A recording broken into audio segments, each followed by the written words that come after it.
अगर पार्टी नेतृत्व हमें टिकट रूपी आशीर्वाद देने का काम करते हैं तो हम इंद्री से भी कमल खिलाने का काम करेंगे। आज जिस तरीके से जो मुख्यमंत्री हैं वो रैली कर रहे हैं और घोषणाएं कर रहे हैं, उधर कांग्रेस पार्टी के बड़े बड़े जो दिग्गज हैं उनका जो बयान आ रहा है तो उन्हें बिल्कुल साफ तौर पर कहना है कि तो चुनावी स्टंट है जो घोषणाएं हो रही है। 10 साल हुड्डा गवर्नमेंट थी, हुड्डा गवर्नमेंट कांग्रेस की गवर्नमेंट थी, सरकार थी, उनको किसने रोका था? तो हमारी पार्टी जनसेवा के लिए राजनीति करती है, लूट खसोट के लिए नहीं। और अगली तीसरी बार माननीय मुख्यमंत्री नायब सिंह सैनी जी के नेतृत्व में हमारी सरकार आ रही है और डंके की चोट पे आ रही है। विधानसभा चुनाव नज़दीक है और जैसे जैसे विधानसभा के चुनाव हैं वो नज़दीक आते जा रहे हैं, उसी को लेकर सभी जो पार्टियां हैं अपनी तैयारी में जुटी हैं और उसी बातचीत करने को लेकर हम बातचीत करेंगे। हमारे साथ भाजपा के वरिष्ठ नेता हैं राज सिंह गोदारा जी, उनसे बातचीत करेंगे और बातचीत करने की कोशिश करेंगे और पार्टी की क्या क्या तैयारी है और जो टिकट हैं और सभी आप अपनी दावेदारी ठोक रहे हैं। तो बातचीत करते हैं। राज सिंह जी, सबसे पहले तो आपका स्वागत है। धन्यवाद। और आप लोगों ने मेरे को समय दिया उसके लिए, और आप सभी पंजाब केसरी टीवी चैनल के जो दर्शक हैं उन सभी को मेरा नमस्कार जी। अच्छा सर, जिस तरीके से विधानसभा के जो चुनाव हैं और चुनाव की घोषणा हो चुकी है और जल्द ही टिकटों का ऐलान होने वाला है और सभी जो प्रत्याशी अपनी जीत की दावेदारी ठोक रहे हैं, और पार्टी की तरफ से क्या क्या तैयारियां हैं? देखिए, हर कार्यकर्ता जब किसी भी पार्टी को ज्वाइन करता है तो उसका एक ही मंतव्य होता है कि भाई समय आने पर मैं भी एमएलए का, विधायक का या एमपी का इलेक्शन लड़ूंगा, और उसी संदर्भ में हर कोई अपनी अपनी तैयारी करता है। और पार्टी ने अभी आवेदन मांगे हैं, जैसे इलेक्शन घोषित हुए तो सब ने सब हर कार्यकर्ता ने अपने अपने विधानसभा से 90 के 90 विधानसभाओं से आवेदन किए हैं, जिस पर हाईकमान और जो प्रदेश का नेतृत्व है वो सारे उस पर मंत्रणा कर रहे हैं। परसों और कल गुरुग्राम में भी हमारे जो प्रदेश का और केंद्र का नेतृत्व था, उसने सभी जो आवेदक थे उनके आवेदन पर मंथन किया, गंभीर मंथन किया जी। तो कब तक आने की संभावना है? देखो, ये तो केंद्रीय नेतृत्व के ऊपर है, सूची वो कब निकालें, कब तक डिसीजन लेते हैं, क्योंकि हमारी पार्टी में गंभीर मंथन होता है और जिसमें जो चुनाव की समिति है वो सारा हर व्यक्ति के लिए, हर उम्मीदवार के लिए अपना वो करते हैं, मंथन करते हैं, और फिर फाइनल सूची के लिए, फाइनल उसके लिए तो वो केंद्रीय नेतृत्व को भेज देते हैं। जो केंद्रीय पार्लियामेंट्री बोर्ड है वो फाइनल करने का निर्णय लेते हैं और वो फाइनल करते हैं। तो इंद्र से भी काफ़ी लोगों ने नामांकन दाखिल कर रखा है, काफ़ी अपने आप को दावेदारी पेश कर रहे हैं। ये तो बड़ी खुशी की बात है। मैं तो कहूँ कि हर किसी कार्यकर्ताओं को जो अपने आप को सक्षम मानता है, ठीक है, और बड़ी खुशी की बात है। इंद्री विधानसभा से ज़्यादा तादाद में आवेदन हुए हैं, तो ये तो एक शुभ लक्षण है जी। और स्वतंत्र लोकतंत्र में हर किसी का प्रयास यही रहता है कि भाई अपना आवेदन करें और चुनाव में जो भी हाईकमान डिसीजन ले उसका स्वागत करें, और जिस भाई को भी टिकट मिलेगा हम तन मन धन से उसके साथ रहेंगे। तो आप भी टिकट की दावेदारी पेश कर रहे हैं? मैंने भी आवेदन किया है और इंद्री विधानसभा से जैसे लगातार हम 15-20 सालों से राजनीति में सक्रिय हैं और उसी में मैं 2019 के पैनल में भी पैनलिस्ट था, मैं फाइनल पैनलिस्ट था, और 19 में भी मैंने आवेदन किया था। तो किन्हीं कारणों वो पार्टी नेतृत्व को निर्णय लेना होता है कि टिकट नहीं हो पाया, और अब की बार फिर आवेदन किया है। अगर पार्टी नेतृत्व हमें टिकट रूपी आशीर्वाद देने का काम करते हैं तो हम इंद्री से भी कमल खिलाने का काम करेंगे और कमल रूपी एक इंद्री विधानसभा की जीत को माननीय नायब सिंह सैनी जी के गले में एक कमल की माला डालने का काम करेंगे। अच्छा सर, जिस तरीके से अभी मुख्यमंत्री 500 कुछ करोड़ जो किसानों को दिया गया, क्या था ये पूरा मामला, थोड़ा बताएंगे? ये 520 5,20,000 किसानों को बारिश कम होने के कारण हमारे प्रदेश में अब की बार बारिश बहुत कम हुई है और खरीफ की फसल में सबको पता है कि बारिश कम होती है तो खर्चे किसानों के बढ़ जाते हैं, धान के लिए, गन्ने के लिए। तो उसके लिए हर किसान को जिन्होंने अपना पोर्टल पर रजिस्ट्रेशन कराया है 14 अगस्त तक, तो वो 17 अगस्त के जो कैबिनेट हुआ उसमें हर किसान को प्रति एकड़ 2,000 रुपये देने का काम किया है और वो सारी राशि 525 करोड़ रुपए वो किसानों के खातों में ट्रांसफ़र हो चुका है। अच्छा।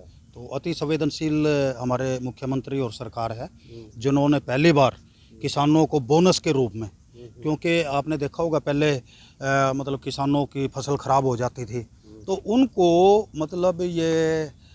वो अपना भागते रहते थे पटवारियों के पास और कानूनगो के पास, तहसीलदार के पास, और उनको 2-2 रुपये का चेक आता था, आपने भी सुना होगा पिछली सरकारों में। अब की बार ये ऐतिहासिक कदम है हरियाणा गवर्नमेंट का कि पहली बार 2,000 रुपये पर एकड़ किसानों के खातों में ट्रांसफ़र सरकार ने कर दिया है। तो मैं इसके लिए माननीय मुख्यमंत्री नायब सिंह सैनी जी को साधुवाद देना चाहूँगा, धन्यवाद देना चाहूँगा। तो आरक्षण की अगर बात की जाए तो जो आरक्षण है वो जाट समाज को भी कहीं ना कहीं दिया गया है, उसको लेकर क्या कहेंगे आप? हाँ, वो 6 से 7 स्टेट्स में जाटों को ओबीसी में शामिल करने का, ओबीसी में आरक्षण देने का काम किया। तो वो पहली भारतीय जनता पार्टी ने पहली बार किया है और किसी भी पार्टी की सरकार ने आज तक ऐसा नहीं किया है। आप राजस्थान जाओ, उत्तराखंड जाओ, यूपी जाओ, हिमाचल जाओ, मध्य प्रदेश जाओ, दिल्ली में, तो हर जगह भारतीय जनता पार्टी की सरकार ने जाट जो समाज है उनको ओबीसी में शामिल करने का काम किया, ओबीसी में उनको आरक्षण देने का काम किया। इसके लिए मैं भारतीय जनता पार्टी के हाईकमान को साधुवाद देता हूँ। बिल्कुल। अच्छा सर, एक सवाल है मेरा, जिस तरीके से जो मुख्यमंत्री हैं वो रैली कर रहे हैं और घोषणाएं कर रहे हैं, उधर कांग्रेस पार्टी के बड़े बड़े जो दिग्गज हैं उनका जो बयान आ रहा है तो उन्होंने बिल्कुल साफ तौर पर कहना है कि तो चुनावी स्टंट है जो घोषणाएं हो रही है। देखिए, 10 साल हुड्डा गवर्नमेंट थी, हुड्डा गवर्नमेंट कांग्रेस की गवर्नमेंट थी, सरकार थी, उनको किसने रोका था? अब हम तो ये मान के चलते हैं, उनको लग रहा है कि 10 साल हो गए इस सरकार को, हमें तो 15-20 साल तक आप गुजरात का मुद्दा उठाओ, आप राजस्थान का वो करो। खैर राजस्थान में तो सरकार बदलती रहती है, और आप यूपी में देख लें, ठीक है, आप उत्तराखंड में देख लें, आप मध्य प्रदेश में देख लें, तो हमारी पार्टी जनसेवा के लिए राजनीति करती है, लूट खसोट के लिए नहीं। और अगली तीसरी बार माननीय मुख्यमंत्री नायब सिंह सैनी जी के नेतृत्व में हमारी सरकार आ रही है और डंके की चोट पे आ रही है। तो हमें जो ये घोषणाएं कर रहे हैं ये हम पक्के निश्चित तौर पे जनता की सेवा के लिए कर रहे हैं, हमें कोई सत्ता का लालच नहीं है, ठीक है। सत्ता के लिए दूसरी पार्टियां वो कुछ भी बोल रहे हैं, वो उनका अधिकारक क्षेत्र है। देखो, राजनीति में पार्टियां आपस में बोलती रहती हैं, एक दूसरे के ऊपर आपेक्ष लगाती रहती हैं।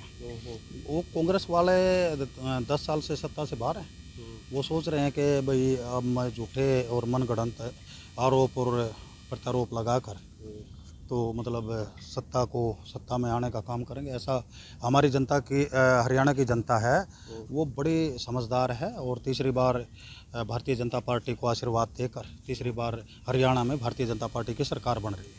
अच्छा, बिल्कुल, जिस तरीके से विधानसभा के चुनाव हैं और कांग्रेस पार्टी का यह दावा है कि अब की बार 90 की 90 विधानसभा कांग्रेस पार्टी जीत हासिल करेगी और कांग्रेस की सरकार बनाएगी, उसको लेकर आप क्या कुछ कहना चाहेंगे?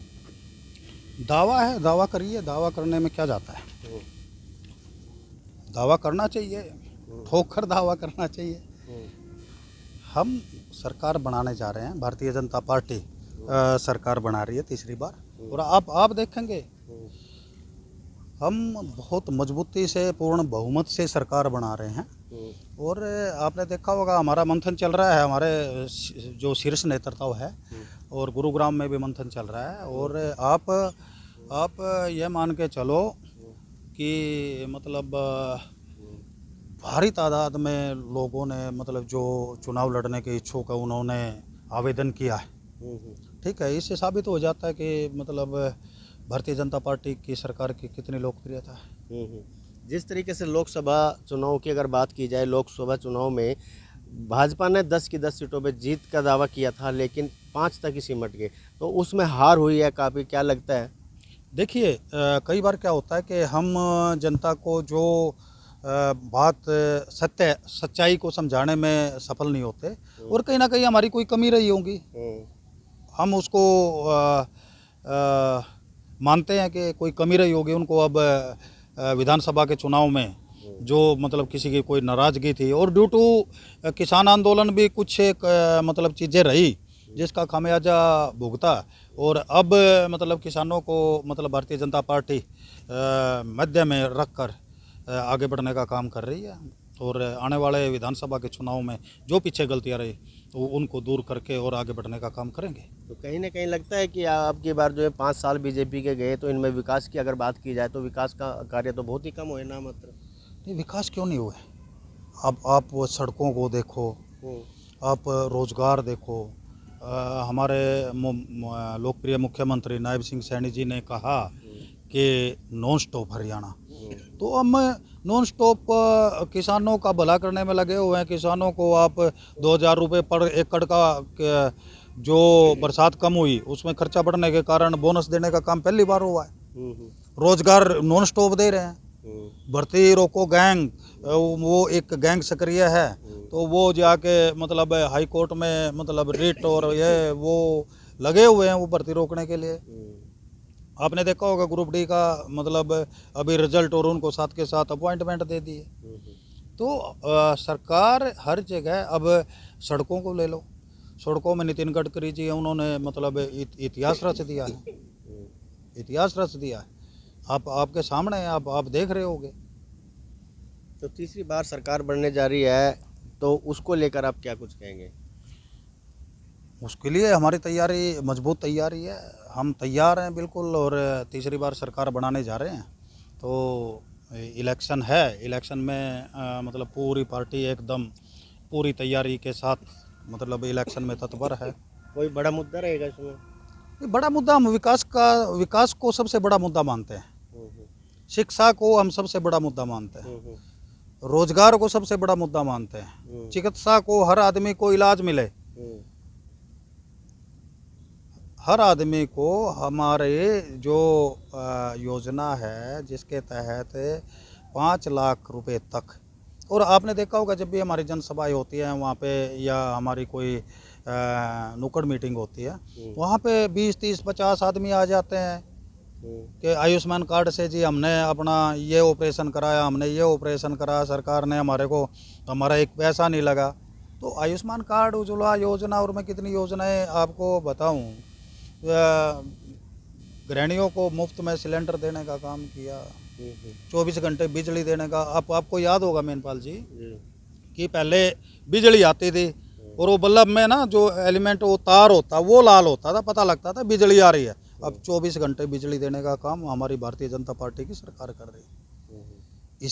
इससे बड़े मुद्दे और कौन होंगे? हम तो करके दिखाते हैं। हम कोई भी गारंटी देते हैं, उसको हम जो कार्य करते हैं उसकी सिद्धि भी करते हैं।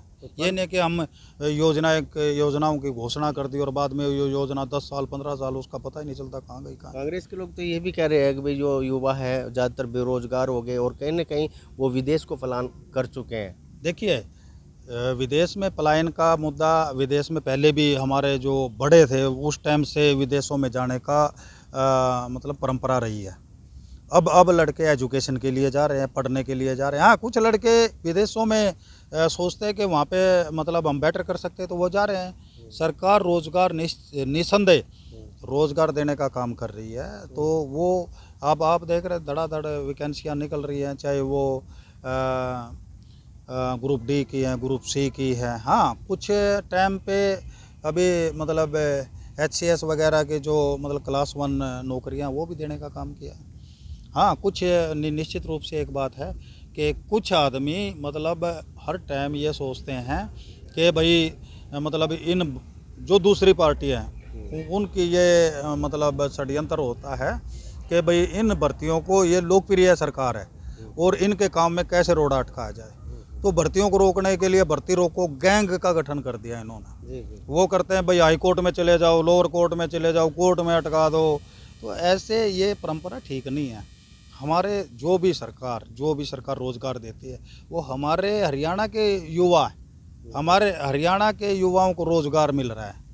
ठीक है, उसमें ये नहीं है कि हम रिट फाइल कर दें और उसमें हमारी भर्ती रुक जाए। तो भर्ती रुकने का युवाओं को निस्संदेह हानि होती है, लॉस होता है।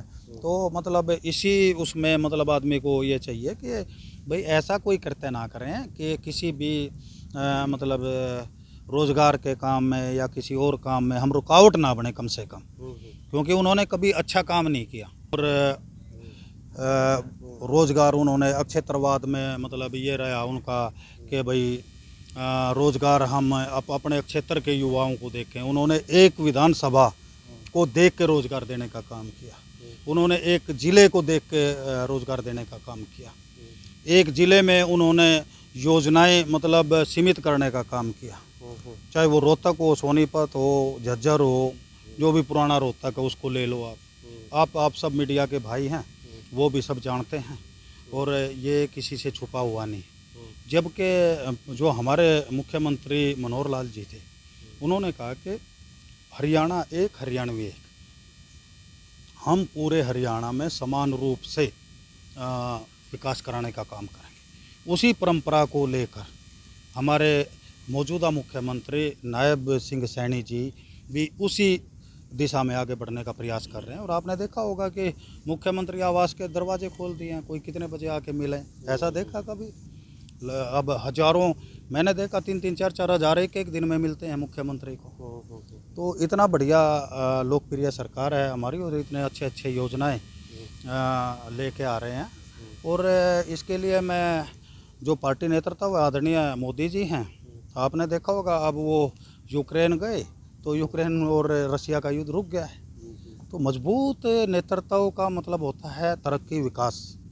तो उसको हमें देखते हुए हमें मतलब भारतीय जनता पार्टी के पक्ष में वोट करना चाहिए। और मैं आम जन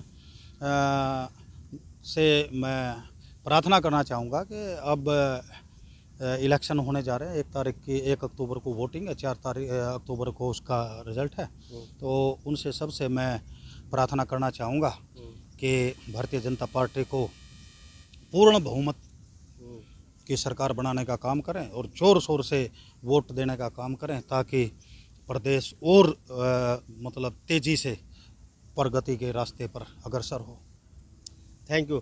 ये थे भाजपा के वरिष्ठ नेता राज सिंह गोदरा। बिल्कुल इनका साफ तौर पर कहना है कि जिस तरीके से विधानसभा के जो चुनाव चल रहे हैं और पार्टी की तरफ से सभी जो तैयारियां हैं वो पूरी है और अब की बार फिर उन्होंने एक जीत की बड़ी दावेदारी की है। उनका बिल्कुल साफ तौर पर कहना है कि प्रदेश में नायब सैनी मुख्यमंत्री के नेतृत्व में तीसरी बार बीजेपी का कमल खिलेगा। मेरे सहयोगी निर्मल संधू के साथ मैनपाल कश्यप, पंजाब केसरी टीवी, इंद्री। हमसे जुड़े रहने के लिए हमारे YouTube चैनल को सब्सक्राइब करें और नई वीडियो की नोटिफिकेशन के लिए बेल आइकॉन को दबाएं। अगर आप ये वीडियो Facebook पर देख रहे हैं तो लाइक जरूर करें और ज्यादा से ज्यादा शेयर करें। धन्यवाद।